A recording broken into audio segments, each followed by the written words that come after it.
Good morning guys, welcome to forex trading with Naveen. మనం ప్రతిరోజు 100 to 200 Pips capture చేస్తున్నాం master E6 powerful స్ట్రాటజీస్ని use చేసుకొని.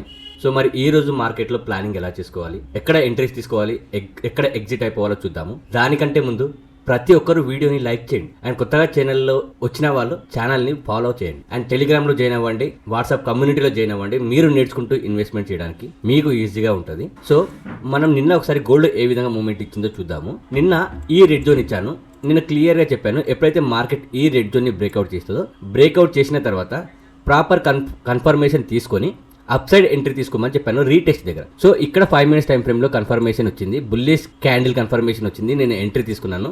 దీని గురించి నేను ఆల్రెడీ షార్ట్ వీడియో చేశాను, ఒకసారి చూడండి. సో అక్కడ నుంచి మార్కెట్ 1:1 ఇచ్చింది. దాని తర్వాత 50% కాస్ట్లో ఎగ్జిట్ అయిపోయాయి. సో రిస్క్ మేనేజ్మెంట్ అంటే అందుకనే ఇంపార్టెంట్. దాని తర్వాత మళ్ళీ నేను ఇంకొక జోన్ ఇచ్చాను. ఈ రెడ్ జోన్ అనేది ఇంపార్టెంట్. మార్కెట్ ఎప్పుడైతే రెడ్ జోన్ దగ్గరికి వస్తుందో అక్కడ ప్రాపర్ కన్ఫర్మేషన్ తీసుకొని డౌన్ సైడ్కి ఎంట్రీ తీసుకోమని నేను చెప్పాను. సో మార్కెట్ ఇక్కడ చాలాసేపు ఇదే జోన్ దగ్గర మార్కెట్ ఉంది. ఇక్కడ కన్ఫర్మేషన్ ఇచ్చింది, ఇక్కడ కన్ఫర్మేషన్ ఇచ్చింది, ఇక్కడ కన్ఫర్మేషన్ ఇచ్చింది. ఇక్కడ మీరు 2 times స్టాప్ లాస్ హిట్ అయినా థర్డ్ టైం మీరు ఎంట్రీ తీసుకుంటే ఎంత సాలిడ్ మూమెంట్, మీ స్టాప్ లాస్ మొత్తం రికవరీ అయిపోతుంది. అలాంటి మూమెంట్ ఇచ్చింది. సో జోన్కి ఎన్నిసార్లు రెస్పెక్ట్ ఇచ్చిందో చూడండి మీరు. ఫస్ట్ 1 2 3 4 5 6 5 times మార్కెట్ అనేది రెస్పెక్ట్ ఇచ్చింది ఇదే జోన్కి. అంత స్ట్రాంగ్గా ఉంటాయి జోన్స్ అనేవి. ఒక్కసారి మనం జోన్స్ డ్రా చేసుకున్న తర్వాత ఆ జోన్ని బ్రేక్అవుట్ చేయడం మార్కెట్ చాలా అంటే చాలా కష్టం. సో దాని తర్వాత ఇక్కడ నుంచి డౌన్ఫాల్ అయింది, మళ్ళీ రీటెస్ట్ అయ్యి అప్ సైడ్ మూమెంట్ ఇచ్చింది. సో ఈ రోజు ఏ విధంగా ప్లాన్ చేసుకోవాలి గోల్డ్లో చూద్దాము. దానికంటే ముందు ఒక్కసారి బీటీసీ చూద్దాం. బీటీసీలో అయితే మన జోన్స్ ఎక్స్ట్రాడినరీగా వర్క్ చేశాయి. ఎంత ఎక్సలెంట్ అంటే అంత ఎక్సలెంట్గా వర్క్ చేశాయి. నేను క్లియర్గా చెప్పాను ఈ జోన్ అనేది ఇంపార్టెంట్, రెడ్ జోన్. ఇక్కడ నుంచి డౌన్ సైడ్ ఎంట్రీ తీసుకోమని చెప్పాను. 1:1 నేను ఇక్కడ బుక్ చేసేసాను. ఇంకా ఇక్కడ కూడా 1:1 కాస్ట్లో ఎగ్జిట్ అయిపోయా ఒక ట్రేడ్. దాని తర్వాత ఈ రెడ్ జోన్ ఇంపార్టెంట్ అని చెప్పాను. ఈ రెడ్ జోన్ అనేది ఇంపార్టెంట్. ఇక్కడ వచ్చినప్పుడు కూడా డౌన్ సైడ్ ఎంట్రీ తీసుకోమని నేను చెప్పాను. అక్కడ నుంచి మార్కెట్ సాలిడ్ డౌన్ఫాల్ అయింది. దాని తర్వాత ఎప్పుడైతే మార్కెట్ డౌన్ఫాల్ అవుతుందో మళ్ళీ ఈ రెడ్ జోన్ దగ్గరికి వచ్చినప్పుడే రీటెస్ట్ దగ్గర అప్ సైడ్ ఎంట్రీ తీసుకోమని చెప్పాను. మళ్ళీ సేమ్ ఇదే జోన్ దగ్గర 5 minutesలో ప్రాపర్ కన్ఫర్మేషన్ కూడా ఇచ్చింది. అక్కడ నుంచి మార్కెట్ సాలిడ్గా పెరిగింది. దాని తర్వాత మళ్ళీ ఒకవేళ మార్కెట్ ఈ పర్పుల్ జోన్ దగ్గరికి వస్తే పర్పుల్ జోన్ దగ్గర కూడా ఎంట్రీ తీసుకోమని చెప్పాను అప్ సైడ్కి. అక్కడ నుంచి కూడా మార్కెట్ అప్ సైడ్ మూవ్మెంట్ ఇచ్చింది. ఆ పర్పుల్ జోన్కి మార్కెట్ ఎన్నిసార్లు రెస్పెక్ట్ ఇచ్చి ఎంత సాలిడ్ మూవ్మెంట్ ఇచ్చింది చూడండి. 3 times రెస్పెక్ట్ ఇచ్చింది, 3 times కూడా అప్ సైడ్ మూవ్మెంట్ ఇచ్చింది. నేను దీని గురించి నిన్నటి వీడియోలు చెప్పాను, ఒకసారి వినండి. మార్కెట్ డౌన్ఫాల్ అయ్యే అవకాశం ఉంది. మార్కెట్ ఇక్కడ వరకు రాకుండా ఈ రెడ్ జోన్ని బ్రేక్అవుట్ చేస్తే మీరు రీటెస్ట్ దగ్గర అప్ సైడ్ ఎంట్రీ తీసుకోవచ్చు ఈ రెడ్ జోన్ వరకు. మళ్ళీ ఈ రెడ్ జోన్ దగ్గరికి మార్కెట్ వస్తే ఇక్కడ నుంచి మార్కెట్ డౌన్ఫాల్ అయ్యే అవకాశం ఉంది. ఎందుకు అంటే ఈ రెడ్ జోన్ అంతకుముందు ఇంపార్టెంట్ జోన్ ఉంది, ఆ జోన్ అన్టెస్టెడ్ జోన్ గా ఉంది. సో అన్టెస్టెడ్ జోన్స్ అనేవి మనకి ఇంపార్టెంట్.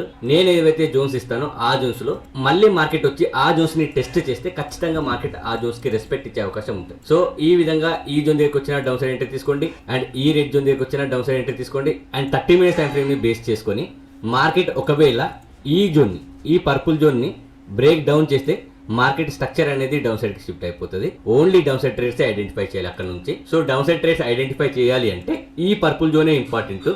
మార్కెట్ ఈ జోన్ ఎప్పుడైతే బ్రేక్ డౌన్ చేసి రీటెస్ట్ చేస్తుందో చేసిన వెంటనే మీరు డౌన్ సైడ్ కి ఎంట్రీ తీసుకోవచ్చు. ఒకవేళ ఇది అన్టెస్టెడ్ జోన్ గా ఉంది, ఇప్పుడు మళ్ళీ మార్కెట్ ఈ జోన్ దగ్గరికి వచ్చి టెస్ట్ అయితే అప్ సైడ్ ఎంట్రీ తీసుకోవచ్చు, బట్ రిస్క్ అయితే. నేను చెప్పాను ఈ జోన్ దగ్గరికి వచ్చి టెస్ట్ చేస్తే అప్ సైడ్ ఎంట్రీ తీసుకోవచ్చు అని కూడా చెప్పాను. అండ్ ఇక్కడ నుంచి డౌన్ సైడ్ ఎంట్రీ తీసుకోవాలి, ఇక్కడ నుంచి డౌన్ సైడ్ ఎంట్రీ తీసుకోవాలి, ఇక్కడ నుంచి అప్ సైడ్ ఎంట్రీ తీసుకోవాలి అని చెప్పాను. అండ్ ఇంకొక విషయం చెప్పాను నేను, ఒకవేళ ఈ పర్పుల్ జోన్ ని మార్కెట్ బ్రేక్ డౌన్ చేస్తే అప్పుడు డౌన్ సైడ్ ఎంట్రీకి చూడాలి రీటెస్ట్ దగ్గర అని చెప్పాను. మార్కెట్ ఇప్పటి వరకు దీన్ని బ్రేక్ డౌన్ చేయలేదు. సో ఈ రోజు కూడా ఈ జోన్ ని బ్రేక్ డౌన్ చేస్తే మీరు ఈ రోజు కూడా డౌన్ సైడ్ కి ప్లాన్ చేసుకోవచ్చు రీటెస్ట్ దగ్గర. సో చూడండి, నేను నిన్న ఏ విధంగా చెప్పాను సేమ్ అదే విధంగా మార్కెట్ అనేది మూవ్మెంట్ ఇచ్చింది. That is the power of 6 master powerful strategies. ఎప్పుడు ఫెయిల్ అవ్వవు, 100% వర్క్ చేస్తాయి.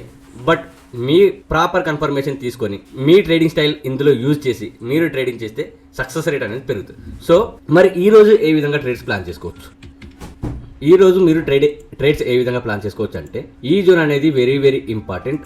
మార్కెట్ ఈ జోన్ ని బ్రేక్ అవుట్ చేసి రీటెస్ట్ చేస్తే అప్ సైడ్ కి ఎంట్రీ తీసుకోండి. ఈ రెడ్ జోన్ ని మార్కెట్ బ్రేక్అవుట్ చేసి రీటెస్ట్ చేస్తే మీరు అప్ సైడ్ ఎంట్రీ తీసుకోండి. ఈ విధంగా బ్రేక్అవుట్ చేసి ఈ విధంగా రీటెస్ట్ చేస్తే మీరు అప్ సైడ్ ఎంట్రీ తీసుకోండి. ఒకవేళ ఈ పర్పుల్ జోన్ ని మార్కెట్ బ్రేక్ డౌన్ చేస్తే రీటెస్ట్ దగ్గర డౌన్ సైడ్ ఎంట్రీ తీసుకోండి. Simple scenario. ఈ 2 జోన్స్ అనేవి ఇంపార్టెంట్. ఎక్కడ బ్రేక్అవుట్ చేసినా, ఎక్కడ బ్రేక్ డౌన్ చేసినా రీటెస్ట్ దగ్గర మీరు ఎంట్రీ తీసుకోవాలి. సింపుల్. బ్రేక్ డౌన్ అయిన తర్వాత న్యూ జోన్స్ ఏమైనా క్రియేట్ అయినా నేను టెలిగ్రామ్ లో అప్డేట్ చేస్తాను. ఒకసారి మనం గోల్డ్ చూద్దాం. గోల్డ్లో ఈ జోన్ అనేది ఇంపార్టెంట్. ఈ జోన్ ని మార్కెట్ బ్రేక్ డౌన్ చేస్తే మార్కెట్ స్ట్రక్చర్ అనేది డౌన్ సైడ్ కి షిఫ్ట్ అవుతుంది. డౌన్ సైడ్ ట్రేడ్స్ ఐడెంటిఫై చేయాల్సి వస్తుంది. రీటెస్ట్ దగ్గర ఒకవేళ మార్కెట్ ఇప్పుడు ఇక్కడ ఉంది కదా, ఇక్కడ నుంచి అప్ సైడ్ మూవ్మెంట్ ఇచ్చి ఈ జోన్ని బ్రేక్అవుట్ చేస్తే ఇక్కడ నుంచి మీరు అప్ సైడ్ ఎంట్రీ తీసుకోవాలి. రీటెస్ట్ దగ్గర ఇక్కడ నుంచి ఈ విధంగా అప్ సైడ్ ఎంట్రీ తీసుకోవాలి. సింపుల్.